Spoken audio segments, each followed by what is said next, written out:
A gente estava falando aí, tu colocando, um pai chega já cansado, a vida turbulenta, a vida moderna correndo, né, o mundo correndo, acelerado, enfim, o pai chega e para distração do filho ele larga, né, um computador ou um celular. E a partir daí também, onde começa a entrar o limite para isso? Onde começa a entrar a possibilidade de diálogo, de entendimento entre pai e filho, né? Bem, uma coisa que eu venho observando, né, estudando essa nova geração de pais, é que tem uma diferença bastante grande entre, por exemplo, os pais da geração Baby Boomers, que eram pais que queriam dar aos filhos tudo que eles não tiveram. Por exemplo, a liberdade, né, que você não podia conversar com os pais sobre qualquer assunto. Tinham assuntos que eram tabu, por exemplo, sexo, né? O filho não podia, por exemplo, dizer o que queria, né? Havia muita repressão, as regras eram muito rígidas. Então, essa geração dos baby boomers, ela liberou até excessivamente. Então, hoje é pai, os que são a geração X e Y, e que já tiveram muita liberdade para si próprios, às vezes até excessiva. Então, na hora, o que eu estou observando é que os pais que estão criando seus filhos hoje, eles não querem dar liberdade total, eles já têm consciência de que o limite é importante. A minha preocupação atualmente, que eu tenho percebido e que coloquei nesse livro que eu já citei, O Filhos Manual de Instrução, porque o que eu vejo é o seguinte, o pai dá às vezes o limite que ele acha confortável para ele.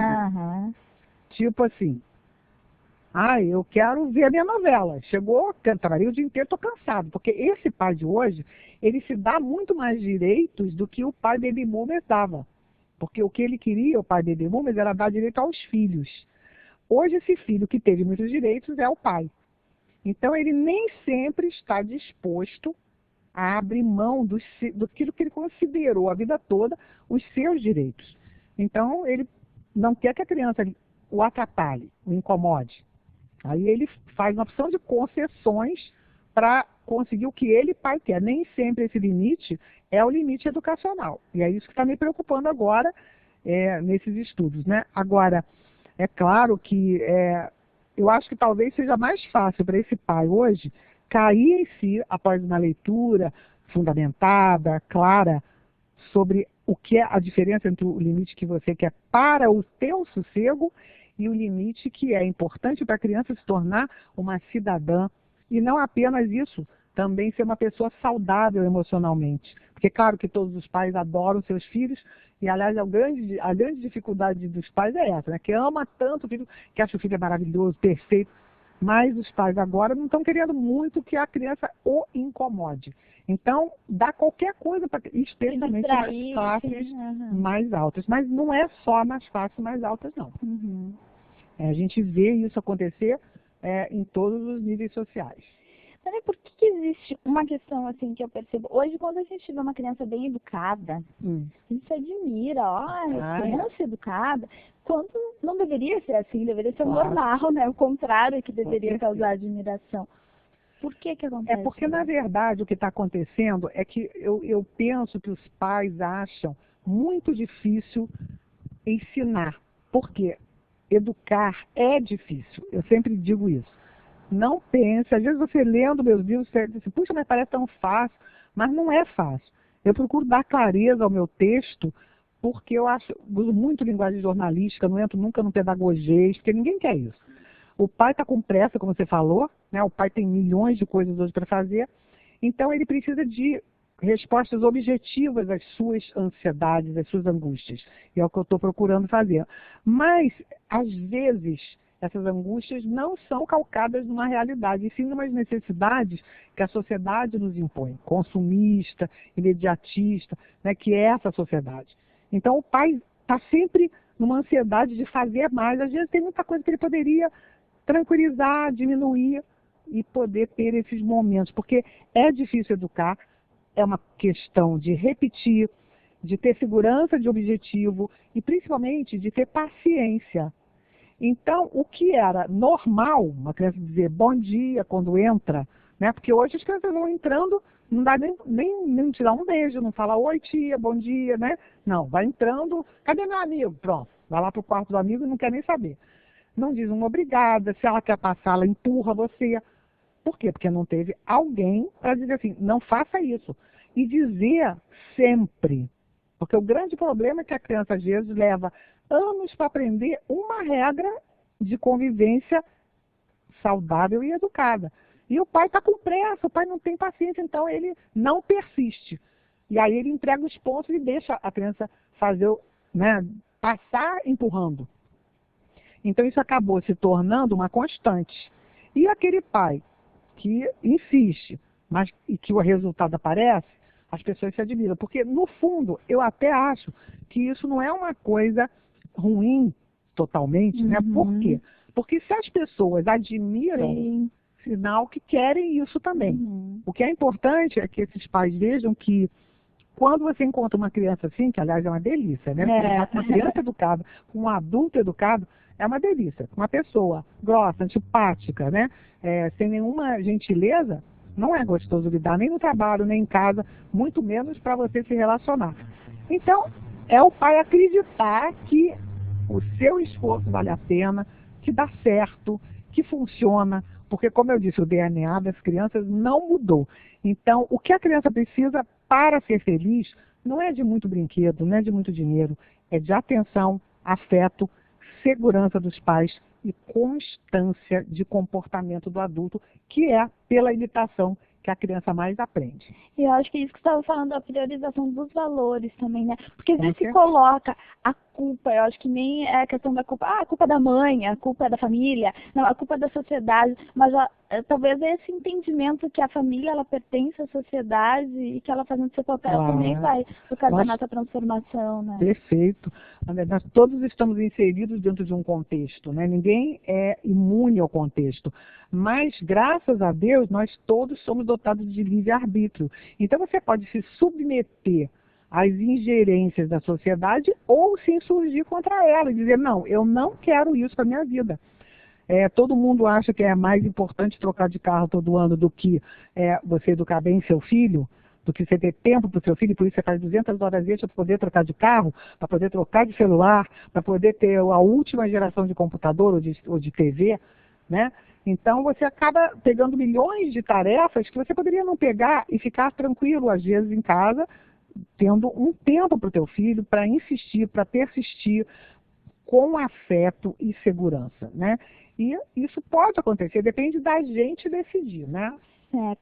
Tânia, até que idade uma pessoa ela pode ser educada, mudar o seu comportamento, calcar os seus valores, né? Porque esses dias ocorreu um fato que eu me surpreendi muito, que eu fiquei sabendo que adolescentes estavam falsificando a sua carteira de identidade, a data de nascimento, para poderem entrar em casas noturnas. E a família achando isso natural. E a mim chocou porque é uma questão de integridade, ética, de integridade, enfim. Até que idade é permissivo isso? Até que idade tu pode ter o controle ou tu pode ter essa forma de sentar, de dialogar, de mostrar? Olha, na verdade, sempre. O ser humano pode mudar sempre. Quanto adulto, ele só vai mudar se ele tiver uma conscientização da sua atitude e uma motivação para mudar. Porque, como Jean Piaget, que foi um grande estudioso do comportamento, da aprendizagem humana, ele diz o seguinte, que tem 3 etapas para aprender a moralidade. Do nascimento até os 7 anos, é a moralidade, digamos assim, que a criança aprende pelo amor que ele tem pelos pais. A moralidade do afeto, ele aprende porque assim, ele quer fazer o que o pai e a mãe aprovam. Ele quer que o pai e a mãe o aprovem sempre. Então, às vezes, os pais perdem 7 anos, porque acham que a criança é muito pequena, não vai entender, ou porque, como você disse, ela está competindo tanto na sociedade que ela não quer que o filho seja bobão, acha que todo mundo faz isso é bobagem. Infelizmente, até autoridades importantes já vieram nas mídias dizer que todo mundo faz, né? E isso é muito ruim, porque a pessoa mediana, né, que não tem um nível de criticismo muito alto, acaba acreditando nisso, que todo mundo tem caixa 2, que todo mundo faz coisas erradas. Não é assim. felizmente. Se nós temos, sei lá, 20 milhões de brasileiros desonestos, nós temos ainda 160 milhões de honestos, que eu chamo de a maioria silenciosa, porque ela não aparece, né? O que aparece é o horror, o que aparece é a desonestidade. Então, como dizia Piaget, até 7 anos a criança aprende pelo afeto, pelo amor. É a moralidade do afeto. Ela olha para o pai, para a mãe, o pai está dizendo, pô, meu filho, bacana isso que você fez. Ele vai continuar a fazer aquilo. Então, veja, a atitude dos pais é fundamental nessa fase. Dos 7 até o final da adolescência, entra em campo a consciência da criança, que vai aos poucos se desenvolvendo. Então, paulatinamente, ela começa a olhar o pai e a mãe não como aqueles heróis perfeitos que ela via nos primeiros anos de vida, mas como pessoas falíveis. E quanto mais incoerente é o discurso do pai, o que o pai fala e o que ele faz, menos autoridade essa criança vai reconhecer no seu pai. Questão de exemplo, tem que dar o exemplo. Um exemplo é, por exemplo, se dizer para o teu filho assim, olha, meu filho, você pode contar, me fale sempre a verdade, que mentir é errado. Então, discurso da integridade. Mas ele percebe, às vezes, o pai pegar o telefone e dizer para um amigo do trabalho, olha, diz aí para o meu chefe que eu não vou hoje, que eu estou com piriri. E ele não está com piriri e o filho viu. Então, ele percebe. Segundo Piaget, essa fase dos 7 até o final da adolescência é a moralidade da cooperação. Na medida que a criança perceba essa constância entre a teoria e a prática dos pais e das autoridades em geral que as cercam, é isso que dá liderança aos pais e às autoridades, como os professores, por exemplo. Então, se ele sente essa coerência, ele adere. Cooperação nesse sentido, ele adere. E ele vai fazer o certo, né? Agora, se o pai, como você falou, acha normal o filho colar, ou ele vai na escola reclamar, porque o filho tirou 0 na prova, porque foi pego colando, ele vai reclamar porque não que ele não está criticando o filho ter colado, e sim, mas por que só ele que tirou 0 se todo mundo cola? Então, essa percepção que a criança sente. Então, colar pode, né? Sim. Meu pai, mesma coisa. Isso de tentar falsificar a idade não é de hoje, né? Até quando eu era adolescente, menina, eu já vi muitas pessoas fazer. Só que o grande diferencial é esse que você citou. Quando o pai e a mãe não acham nada demais. E essa é a atitude que o pai não pode aceitar. Porque começa por aí que pode alguém achar que não é nada demais, mas que daqui a pouco deixa de ser a falsificação para ir para a balada. Depois ele pode achar que ninguém vai ver que eu estou usando droga, que é proibido, mas não é proibido apenas porque existe uma lei, mas porque faz mal, porque causa dependência, que pode arruinar a tua vida. Então o pai tem que pensar nisso e não pode titubear. Não pode ficar olhando, mas todo mundo... Não, o meu filho não faz. E dizer isso para ele. Porque o filho vai te dizer assim, mas todo mundo faz. Você vai dizer, não é todo mundo, porque eu não faço, tua mãe não faz, aqui em casa ninguém faz. Tá certo. Tânia, muito obrigada pela sua participação aqui no programa, por esse bate-papo, que eu acho que é muito enriquecedor e que esses valores têm que serem sempre, né, levantados e discutidos. Obrigada mesmo. Eu que agradeço, espero ter sido útil a quem nos ouvir, né? E mensagem final, é preciso que as novas gerações acreditem que a moralidade não saiu de moda. A integridade é um valor inestimável, muito mais do que ter um carro, uma joia, ou fazer uma plástica. Tá certo. Eu vou pedir então para você deixar uma mensagem por escrito para nós, para autografando, pode ser? Com Obrigada. certeza.